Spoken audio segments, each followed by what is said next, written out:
새로운 법 하나 때문에 한국 경제가 말 그대로 뒤집혔습니다. 오늘 이 분석에서는 논란의 중심에 선 노란봉투법이 대체 뭐길래 산업 현장이 이렇게까지 큰 파장을 일으키고 있는지 그 속을 깊숙이 들여다보겠습니다. 자, 그럼 지금부터 한국에서 벌어지고 있는 이 중대한 법적 변화, 그리고 그로 인한 격렬한 여파의 한가운데로 바로 한번 들어가 보시죠. 이런 질문으로 한번 시작해 볼까요? 아니, 법 조항 몇 개가 바뀌었다고 어떻게 산업계 전체가 이렇게까지 흔들릴 수 있을까요? 그 시작은 정말 극적이었습니다. 바로 이 숫자, 407. 모든 혼란의 시작이었죠. 법이 시행된 바로 그 첫날, 무려 407곳의 하청 노조가 우리의 진짜 사장은 원청회사다라면서 직접 교섭을 요구하고 나선 겁니다. 이건 정말 전례가 없는 일이었습니다. 현대자동차나 하나오션 같은 우리나라 대표 대기업을 포함해서 221개 회사가 순식간에 교섭 요구의 홍수 속에 빠져버린 거죠. 도대체 어떤 법이길래 이런 엄청난 변화를 가져온 걸까요? 네, 이 모든 혼란을 일으킨 주범이 바로 노란봉투법으로 더 잘 알려진 개정, 노동조합 및 노동관계 조정법입니다. 지금부터 이 법의 핵심이 뭔지 하나씩 뜯어보겠습니다. 아주 간단하게 말하면요, 이 법은 크게 세 가지의 핵심 기둥이 있다고 보시면 돼요. 이 변화가 현장에서 어떻게 작용하는지를 이해하는 게 아주 중요합니다. 첫 번째 기둥, 이게 제일 중요한데요. 바로 사용자, 그러니까 사장님의 개념이 확 넓어졌다는 겁니다. 예전에는요, 내가 직접 계약서를 쓴 회사만 내 사장이었어요. 근데 이제는 계약서가 없어도 내 근무 조건을 실질적으로 또 구체적으로 쥐고 흔든다? 그럼 그 회사도 내 사장이 되는 겁니다. 하청 노동자들이 원청을 향해 직접 교섭을 요구할 수 있는 법적인 근거가 바로 여기서 나온 거죠. 그리고 두 번째는 파업할 수 있는 범위가 엄청나게 넓어졌다는 겁니다. 과거에는 임금 올려달라, 근로시간 줄여달라 이런 걸로만 파업이 가능했는데 이제는 회사의 구조조정이나 정리해고 같은 아주 민감한 경영상의 결정에 대해서도 합법적으로 파업을 할 수 있게 됐습니다.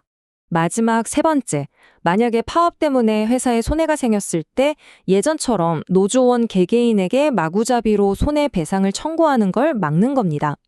이제는 조합원 한 명 한 명이 파업에 얼마나 기여했는지, 즉 책임이 있는지를 따져서 배상 책임을 정하게 됩니다. 자, 그럼 이론은 이쯤 하고요. 이 법 조항들이 실제 산업 현장에서는 지금 어떤 충돌을 일으키고 있을까요? 가장 큰 타격을 받고 있는 세 가지 산업을 통해 알아보겠습니다. 가장 먼저 자동차나 조선업 같은 중공업 분야입니다. 여긴 워낙 하청업체들이 거미줄처럼 얽혀 있잖아요. 그러니까 이 법의 영향을 가장 먼저 또 가장 세게 맞을 수밖에 없었죠. 근데 여기서 정말 재밌는 점은요, 법은 시행됐는데 현장은 바로 딱 멈춰버렸다는 겁니다. 하청노조는 이제 당신들이 우리 사장이다, 교섭하자 하는데 현대차나 하나오션 같은 원청은 아니, 그 실질적 지배력이라는 게 대체 뭔데? 너무 애매하지 않냐? 하면서 버티고 있는 거죠. 그럼 어떻게 됐을까요? 당연히 싸움이 나죠. 하청 노조들은 원청의 교섭 거부가 부당 노동행위라면서 노동위원회로 달려갔고요. 지금 노동위원회는 사실상 마비 상태라고 합니다. 사건이 너무 많이 몰려서요. 자, 다음은 IT 업계로 가볼까요? 여기는 상황이 또 조금 다릅니다. 자회사 문제에 대해서 과연 모 회사가 어디까지 책임을 져야 하느냐? 바로 이 문제입니다. 예를 들어 카카오 자회사 중 한 곳에서 고용 문제가 생겼어요. 그랬더니 노조가 바로 모 회사인 카카오 본사에 가서 당신들이 직접 책임져라 하고 나선 겁니다. 네이버나 NHN 같은 다른 IT 대기업들도 다 비슷한 상황에 놓여 있습니다. 특히 이게 왜 중요하냐면 배달 라이더 같은 기구워커들 있잖아요. 이분들도 이제 플랫폼 회사를 상대로 교섭하자고 목소리를 내기 시작한 거예요. 누가 진짜 사장인지 그 경계가 점점 더 흐릿해지고 있는 거죠. 그리고 세 번째는 가장 골치 아픈 곳이죠. 바로 건설업입니다. 여러 겹의 하도급이 복잡하게 얽혀 있는 곳입니다. 여긴 스케일이 다릅니다. 특정 회사가 아니라 100개가 넘는 대형 건설사 전체를 상대로 산업 안전과 불법 하도급 문제 다 같이 해결하자라며 단체 교섭을 요구하고 나선 겁니다. 그런데 건설 현장 잘 아시잖아요. 하청에, 재하청에 도대체 누가 실질적 지배력을 가진 진짜 사용자인지 찾아내는 것부터가 거의 불가능에 가깝습니다. 여기서 만약에 갈등이 커져서 공사가 멈춘다. 그 피해는 결국 우리 소비자들의 아파트 분양가 상승으로 돌아올 수도 있다는 겁니다. 자, 지금까지 각 산업별 상황을 살펴봤는데요.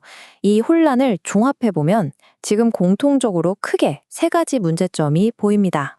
첫째는 법은 있는데 명확한 기준이 없다는 거예요. 아직 판례가 없으니까 노사 둘 다 대화보다는 일단 법원으로 달려가고 보는 거죠. 이걸 사법 만능주의라고 부르더라고요. 둘째는 생각지 못했던 노노 갈등입니다. 원청회사의 정규직 직원들과 하청 노조원들 사이에 미묘한 긴장감이 생기는 거죠. 마지막으로 경영권이 위축된다는 겁니다.